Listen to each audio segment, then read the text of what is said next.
The Return to the Hollow, Part 1.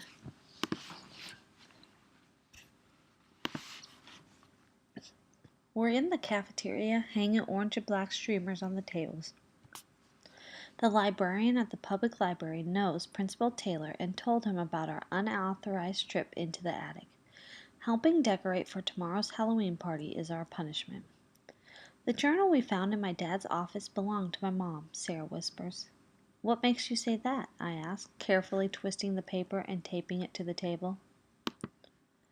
I examined it carefully, and the handwriting looks similar to a letter she wrote me a long time ago, and her name is written inside the cover. Great detective work, Sherlock, I laugh. Well, I've been reading the book from the library, and it's missing pages. The pages that might give us some useful information, of course. Ladies, this isn't a social hour, Principal Taylor says. We have plenty of streamers. Why don't you help Mr. Shoemaker with the skeletons? Later that night, Sarah works on her costume in my room. I sit on the bed, the tome we sneaked out of the library, and Sarah's mom's journal open in front of me. The loose pages in your mom's notebook are the missing pages from the book, I say. That's why I brought it over, Sarah mumbles around the pins in her mouth. She's trying to sew strips of shimmering fabric to her fairy wings. I should have had Aunt Tara do this. She's a much better seamstress than I'll ever be. Your mom talks about finding the same book we found at the library. She was doing some sort of research on strange occurrences around town with her sister. I knew your Aunt Tara was hiding something. Does it say why she was researching? Sarah asked. Not that I can tell. It seems to be a collection of research notes. It says, keep moving forward. Make sure everything is in its place. Over and over. I read that, Sarah says. It was strange reading her writing. I can't really remember her voice, so I just kept wondering what it would sound like if she were saying those things. I don't know what to say, so I keep flipping through the pages. She does know an old lantern that hung over Porter's Mill's front door and how John Porter's wife was a seamstress. I unfold the large yellowing pages that had been stuffed in the journal. The pages she tore out of the book tell about some sort of geological event that changed the path of the river. Your mom has a note in her journal that says, no recorded geologic disturbances in the area. I read from the yellowing pages. The mill had to close down, and while they were making plans to relocate it, John Porter's wife passed away. Sarah sets her costume aside and joins me on the bed. That's terrible, she says. John Porter and their adopted children were devastated. Plans to relocate the mill were canceled, and not long after they stopped appearing in town. Others went into the forest to seek them but couldn't find the mill, supposedly becoming lost in the maze of Forest Pass. This is sounding more and more like some spooky story, Sarah whimpers. Totally, I say as I unfold another page torn from the book. Look at this, though. It's a map, Sarah exclaims. An old map of the hollow and the town of Porter's Mill. The river doesn't run in its usual path around the woods. It runs right through the middle. Your mom circled this mark. I point to a spot close to the top of the map. It's faded, but it looks like it says Porter's Mill. I suddenly get the chills, but then I stop myself. Things are lining up a bit too well for me to accept coincidence as an excuse. I think about Halloween night last year, meeting that strange boy in the hollow and being chased by those laughing voices. The whole thing seemed like a big hoax, and it was completely possible that the kid and his friends were just playing elaborate jokes all along.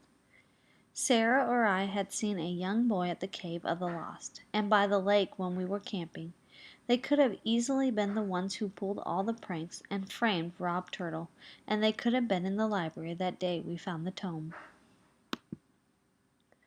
We took the bait hook, line, and sinker. I look at Sarah's face, which is filled with fright and more than a little sadness. From inside, the joke seems incredibly cruel. From the outside, our reactions probably seemed hilarious. All this could just be a horrific joke by some nasty kids, I say, trying to sound comforting. Sarah shakes her head. You might be right, but even if it's a joke, it led me to Mom's journal. It's a piece of her I never knew about. I need to know more. I need to know why she went into the hollow, and I have to find out why she never came out. I've never seen Sarah with this kind of resolve. She seems stronger, and I suddenly feel proud of her. Let's go talk to Aunt Tara, she says. These are not good questions for children, Aunt Tara says when Sarah shows her the journal. Give that back and let's work on your costume. No, Aunt Tara, I'm sorry, but I need to know what happened with Mom. Sarah's voice is calm and direct. The journal is just random notes, and we don't know how they all go together. Please, what happened? A shadow of emotion passes over Aunt Tara's face. I don't think she ever really expected Sarah to ask these questions. She sighs and says, Sit with me, children. Your mother, she says to Sarah, was the best friends with Quinn's Uncle Jasper. He was quite the young explorer, and he stayed with us in our village in Nepal.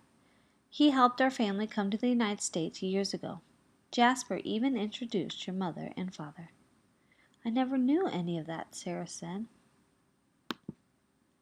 When Jasper disappeared, Anna was devastated, Aunt Tara continued. She was determined to find him. He was also my friend, so I helped however I could. One day, Anna asked me to watch you, Sarah, and didn't come back for a long time. Too long. Your father and I were very worried. She came back with the key, scissors, and lantern. She said they had belonged to John Porter and his wife.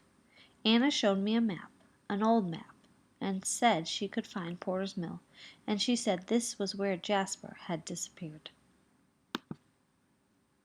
Why? What was at Porter's mill? I asked. I don't know. Adventure, I suppose, Aunt Tara whispers. All I know is Anna took those things with her and disappeared herself. Now you have found them, and I think someone is playing a mean joke. That's why I took them away. I don't want you to be hurt. Aunt Tara stands up, wipes her eyes, and smiles at us. That's all I know. No more secrets. I'll go make you girls holiday cookies in pumpkin shapes. You'd like that, no? She leaves without waiting for our response. We listen to Aunt Tara moving around in the kitchen for a few minutes.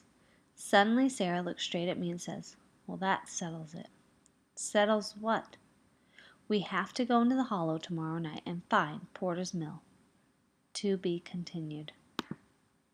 Glossary.